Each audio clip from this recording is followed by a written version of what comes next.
Et on se retrouve donc pour cette revue de presse de l'économie.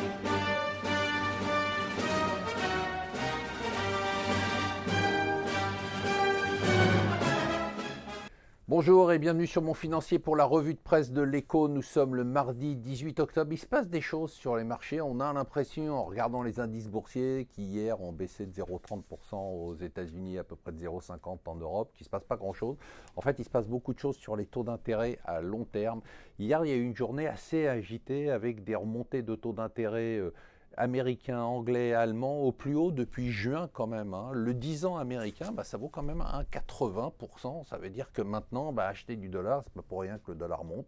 Ça commence à rapporter de l'argent alors que d'autres taux sont encore des taux négatifs. Alors pourquoi ces taux remontent, nous dit le Wall Street Journal? Eh bien tout simplement parce qu'il commence à y avoir de façon imperceptible un changement d'ambiance. Quand on parlait de déflation, eh bien alors on recommence à parler d'inflation. Alors c'est peut-être un peu tôt.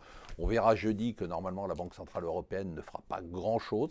Mais c'est perceptible. Il y a un petit changement d'ambiance et ce changement d'ambiance provoque un mouvement sur les taux d'intérêt. Les résultats des banques américaines continuent à tomber. Ils sont toujours aussi bons.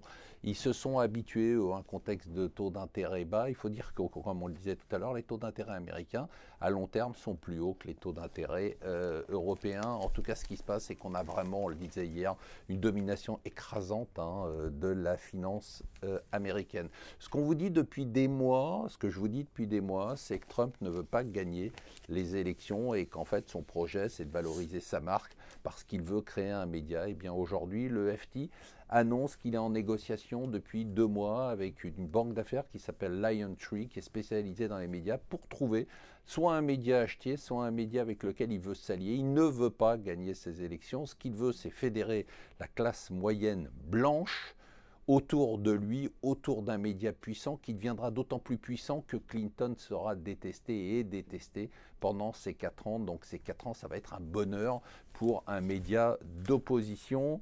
L'Arabie Saoudite, donc ça y est, c'est parti, le lancement pour son grand emprunt. Les suppressions d'emplois chez Peugeot, nouvelle polémique, on s'en fout. Ce qui est surtout important, c'est de voir à quel point cette boîte s'est retournée. Cette boîte était quand même en chute libre et Carlos Tavares a fait un travail incroyable. On a annoncé aussi hier qu'ils vont prendre la majorité de Aramis Auto. Aramis Auto, c'est un des plus gros sites de vente de voitures d'occasion sur Internet. Quand on parle d'Internet, on parle de piratage. 1,5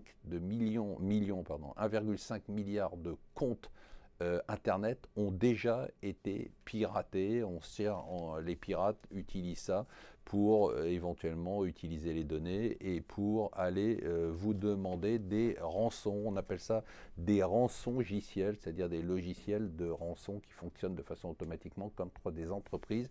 Et voilà, celui-là, il n'est pas fou du tout, c'est Afflelou. Pour la 2e fois, il revient en bourse. Il était revenu en 2002, il était sorti en 2006, il revient aujourd'hui. En fait, lui, il rentre en bourse quand sa boîte vaut très cher, il sort de bourse quand sa boîte ne vaut rien.